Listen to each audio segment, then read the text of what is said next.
So day 4 tayo ngayon, sir. Focus natin, sir, Veer, is shoulders po. First, as usual, mobility tayo. So sabi niya meron kayong shoulder pains. So ganito muna. At 10 of these, tapos 3 sets tayo. Okay, so knees, elbows at 90 degrees. So palms facing each other. So in starting position natin. Now, slide your shoulders down towards your spine. Lift your chest. So side. Level niya is shoulder level lang. So ganyan po. Hindi sobrang taas, hindi rin sobrang baba. So level. Tapos up. Press. Dikit. Down. Reset. Release. That's one.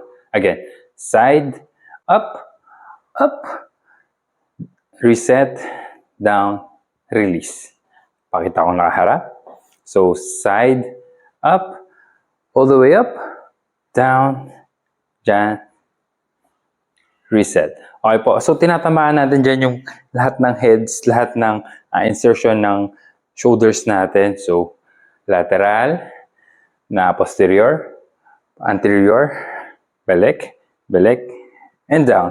Again. So, dahan-dahan, ganun yung gusto nating timing, hindi mabilis, walang resistance, just to warm up the shoulders natin. Okay pa? So, again, 10 repetitions, 3 sets. Warm up, mobility for your shoulders.